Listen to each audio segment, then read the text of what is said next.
too funny. So I'm reading something here, Dr. Promise. Yeah. And it says, man's penis gets stuck in a woman's vajayjay, Right. and juju is blamed. Oh my Witchcraft goodness. is blamed. How true Really is that? funny, I know. I mean, it's certainly no witchcraft, but it has been attributed to witchcraft, I think, in most parts of Africa. I think a few years ago, for instance, in Zimbabwe, when a lady experienced that, she went to sue the boyfriend, that the boyfriend had put a fidelity spell on her. And isn't that funny? Yeah. Go to the court that my boyfriend has put a fidelity spell on me. That's how come. Which course did you go to? which caused a lockup when I was Right. engaged with somebody else, you know. But it's no juju at all. So it's, I mean, yeah, there's a medical explanation to it. We actually call it penis captivus. Can you say that? penis captivus. Yeah, like you Penis capture the penis. captivus. Yeah. Okay. You know, so what happens What is, causes that? you know, during sex, the penis inside the vagina gets increasingly engorged, like it receives more blood flow. So it gets even bigger when it gets in there. And then as the woman is approaching orgasm, the vagina is tightening. So there's tightening, there's enlarging. So then it gets to a point that it's too tight and it's too big in. So then it gets So it stuck gets in. stuck. So Do you have a dog? It's common in dogs, actually. Yeah. So how do you get rid of, how do you rectify something like that? I mean, so from what I've explained, naturally, if you let them be, after some time, it will take care of itself. But you see, they get anxious, then the anxiety makes it worse. So a few times, they've had to be carried on trucks or whatever to the hospital. But we have medication we'll give to get the penis to cool off, Yeah. and the vagina also relax. So you give both Yes, sexes? sometimes you give both, sometimes just the man, sometimes just the woman. So it's no juju. It's just one of those funny but rare things that we see medically. But of course, I guess if it was you involved in that, it would be a big deal for you, isn't Right. it? It usually doesn't last long, but you can imagine you will feel like it's... Yeah, but I think like you're saying, the anxiety will make it last Anxiety, longer. exactly. Something that will probably take like 10 minutes. So is it normal though? It's normal. Well, yeah, it's part of a normal thing that could happen, but then it happens in excess, sort of. Does it happen to everybody? Is it likely to happen to everybody? Yeah, because everybody who's having sex and there is orgasm, you experience that to some extent. But you see, it's also a matter of how lax somebody's vagina is to start with. But yeah, something that can happen to everybody and anybody. Could it be also as a result of, you know, too much aphrodisiacs, for instance, all these herbal things that people are trying? I mean, could it be as a result of that? I mean, it could be, actually. It could be. Because basically what it is that there's the penis that was erect gets more engorged. And you see, the thing about aphrodisiacs, in fact, they even cause a much bigger problem than these things. This can happen with or without aphrodisiacs. But aphrodisiacs would cause the penis can just be so erect for hours or days. Sometimes so bad that it becomes a medical emergency we call priapism. So that we need to do surgery. Sometimes if you're not lucky, by the time we are done with you, the thing is dead forever. Completely.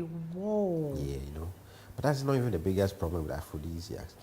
You see, all these things that are supposed to enhance sexual performance, the aphrodisiacs, the drinks, the bitters, the things, tend to gradually affect the kidneys.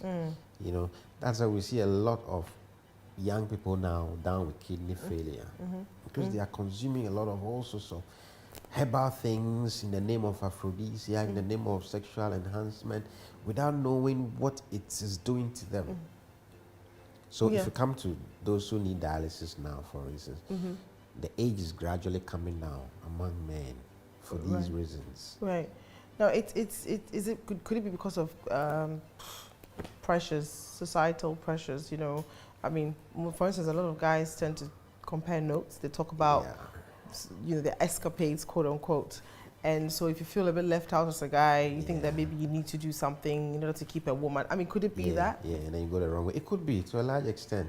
But it's largely because people don't know. You see, one, they don't know, so they are gullible. Yeah. And then the marketing forces are hitting at them with all sorts of the advert, very attractive, juicy, promising.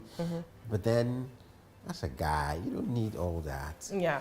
You see, and I don't know, it could also be from you, the ladies. Pressures from the ladies, exactly. You know, it's as though, hey, this guy, you have to perform away. Then I mean, putting undue pressure on the poor lad. You see, but the thing is, the guy needs to know that it's not a race. It's not a sprint. There are so many ways to make your sexual partner comfortable and get great pleasure without dosing yourself with all sorts of things that will just make you sick or even kill you before. You know, before. So have you had some, like, there has been some cases where some of these guys have died, right? Oh yeah, you've heard of people dying during sex, isn't it? Yes. But I've heard, now usually you hear older men dying during sex. And you know, there's always a joke about, you know, older man and the young girl is overworking him. Right.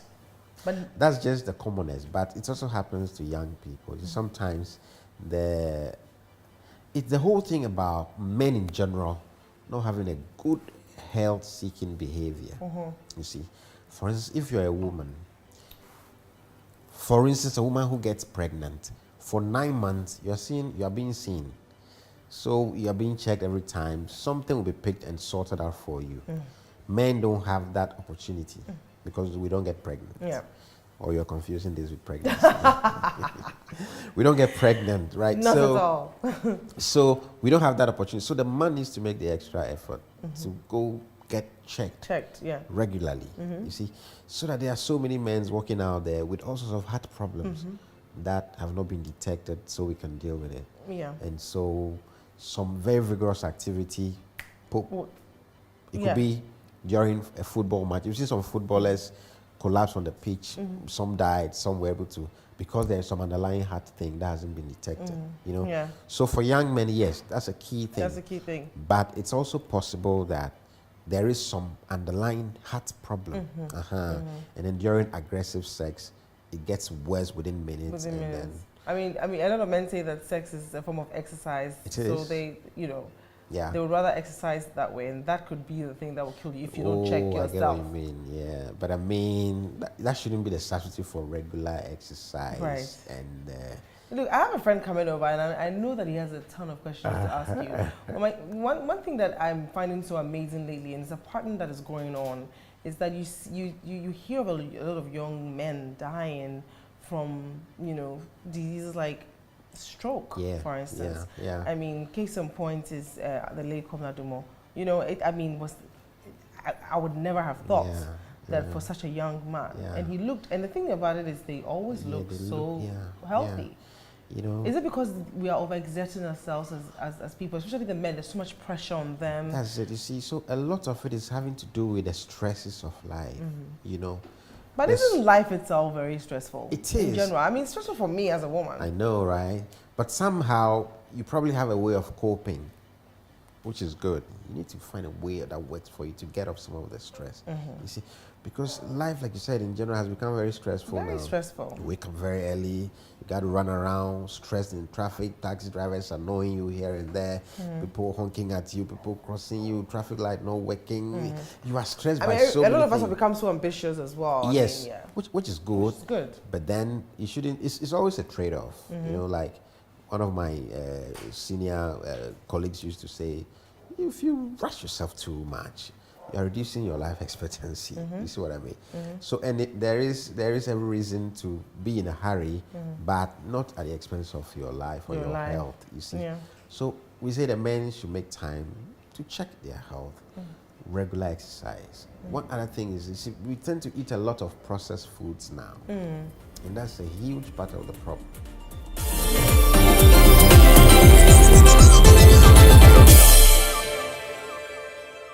What did I miss? Your friend says he still harbors an ambition of becoming a doctor. Eish. Just because I told him I'm also an aspiring musician. When I grow up, I want to be just like him. And I need a producer, so. He's a producer. He is, yeah. So we're going to have auditioning. That's a promise. Yep. Eh? No, I'm musical. You want to be a musician? Yeah, as a hobby. You can't do that. Oh. Music is not always cracked up to be. Really? Really? Is that why you want to become a doctor? Cool. Yes, you see. No, actually, from the time I was a kid, I wasn't meant to be a doctor. Right. That was what I was working towards, and then I fell in love with music and it stole me away. Yeah. Not too late. Not too late at all. It's not too late. Not at all. So, this is Richie. Yeah. Richie, this is Dr. Promise. Great. Hello, Dr. Promise. Yes, boss. I think I know your son, Ken Promise.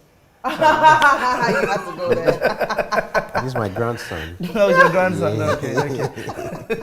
I know they look alike, you know, Yeah, they have something in there's common. something in common. No comments.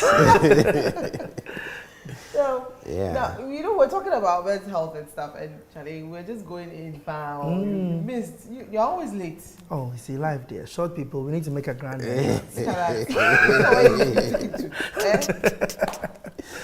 Yeah, that Now, makes sense. You know, we're talking about now women. There's a lot of these feminist groups now. A lot of these men are complaining that they're not really having enough sex, and the women are too hard, quote unquote.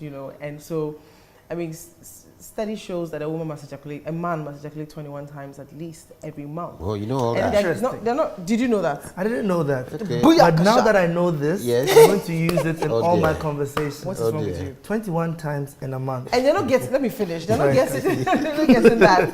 And so obviously that is part of the things that will prevent prostate cancer, for instance. And they're not even getting to do these things. I mean, could it be? I mean, Isn't it interesting that you chose just that one? well, that's one of the things that I've heard over and over. Question. The 21 times, should it be like spread out or like in 1 week? 21. Let's ask our consultant sexologist. I'm asking you because I read. So yeah. I mean, it's true. There is some recent research evidence that says that those who ejaculate 21 times in a month have some slight reduction in the risk of prostate cancer compared to those who ejaculate far less. I don't want to get prostate cancer. I know nobody wants, but listen. So I have to. No. So, but you see, so that was compared. The 21 times in a month was compared to something far less, about 4 to 6 times. Okay. Yeah, granted, yes, that is scientific evidence. But there are much more important things that can be protective against prostate cancer than just plenty ejaculation. You see what I mean? So don't just take this one away. So diet is the major thing. Diet is very, very important. Diet is very, very important.